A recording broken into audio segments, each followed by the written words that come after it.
대통령 별의 순간 대운 찾는 법 88번째 챕터. 자매가 서로 반목하고 있는 기묘한 경우, 어릴 때부터 서로 시기하고 질투하며 미워하는 것이 두드러지게 드러났습니다.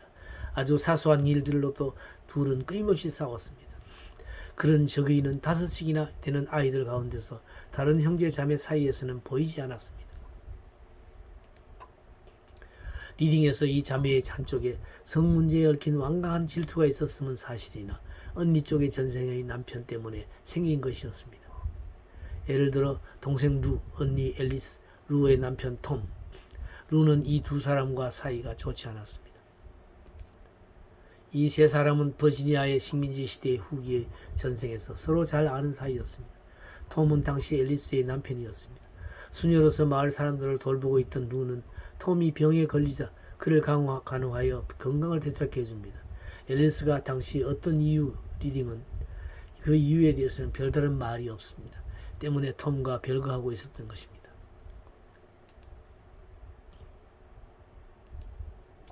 루의 동기는 순수한 이웃 사랑이었지만 그녀의 친절이 그녀와 톰 사이에 조화의 인연을 만들어 놓았습니다.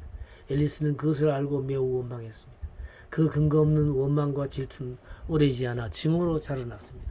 이런 감정의 어둠이 앨리스의 마음속 깊이 박혀 몇 세기가 지난 후에도 아직 남아 있었던 것입니다. 이성적으로 말하면 앨리스는 현재의 동생을 싫어하거나 학대할 이유가 전혀 없습니다. 그러나 그녀의 마음속 무의식의 밑바닥에는 증오의 원형이 있었던 것입니다. 그리고 루의 마음속에도 방어 본능과 복수의 온갖 요소가 역시 무의식 속에 기다리고 있었던 것입니다. 까르마가 얽힌 남매의 관계, 영국 태생인 남매의 경우인데 그 아이들은 제2차 세계대전 동안 어떤 미국 부인이 맡아서 키워주었습니다. 그 부인은 당시 뉴 잉글랜드에서 진보적인 학교를 운영하고 있었습니다. 두 아이를 입양 보내게 되었을 때 사내 아이는 10세, 여자아이는 5세였습니다. 그는 매우 영리한 아이입니다. 그는 아주 감상적이고 마치 궁지에 몰린 개처럼 폭력을 휘둘러 댄답니다. 그녀는 이런 사연과 함께 아이들의 라이프 리딩을 의뢰했습니다. 리딩에서 전생에서 이 두 아이들은 각각 조상 대대로 격렬한 적대 관계에 있던 스코틀랜드 영주들의 가족이었습니다.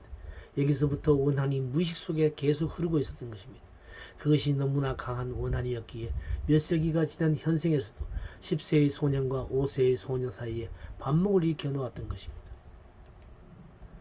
과학에서의 새로운 발견으로 확대된 우주관은 윤회론의 이론적 시야는 자체하고 가장 단순한 설명이 반드시 옳다는 가정, 절약의 법칙을 강렬한 빛으로 재조명하여 우주의 모든 작용들이 단순하다기보다는 인간의 마음 쪽이 단순한 것인지도 모른다는 사실을 부각시키고 있는 것입니다.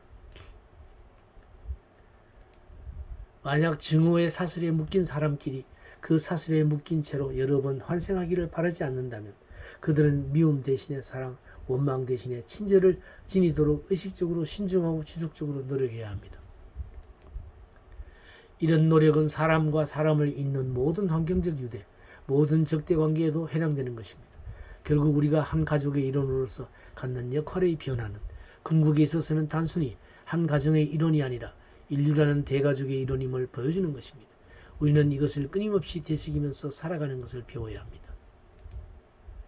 직업 능력의 까르마, 영혼 불멸은 그리스도교 신학에서는 대개 미래라는 한 방향으로만 뻗어 있는 것으로 생각하고 있습니다.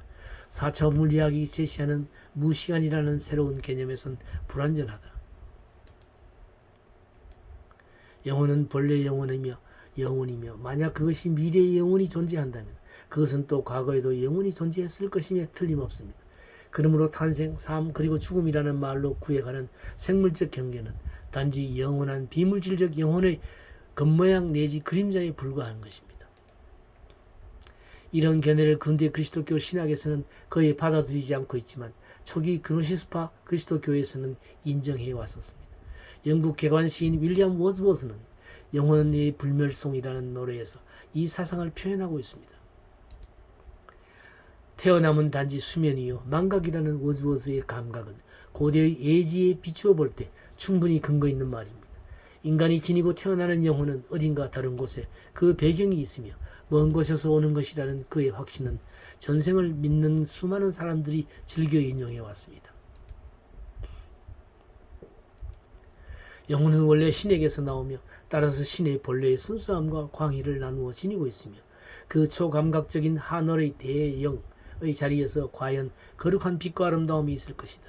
하나님의 모습대로 사람을 창조하셨다. 정신적 실상은 길게 뻗친 영광의 구름으로서 온다라기보다는 오히려 능력과 무능력, 결함과 재능, 단점과 장점이 산처럼 쌓인 내용, 풍부한 화물로서 온다고 여겨지는 것입니다. 개인이 과거에 노력하여 획득한 인격의 균형은 무엇보다도 직업을 잘 지도해주는 말이 담긴 리딩에 가장 정확하게 그리고 분명하게 나타나 있습니다.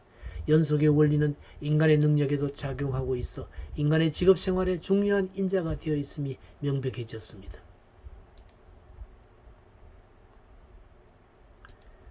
이 별의 순간 찾는 법 강좌는 현재 오프라인에서 강의가 진행되고 있는데요. 서울 동방문화대학원 대학 평생교육원 성북구 성북로에 위치하고 있는데 여기서 1년 과정으로 매주 토요일 날 오전 10시부터 오후 1시까지 3시간씩 진행됩니다. 3월과 4월에 등록 신청이 가능하고 8월과 9월에 2학기 등록 신청이 가능합니다. 이 전화번호와 메일로 신청하시면 되겠습니다. 관심 있는 많은 분들의 참여를 바랍니다.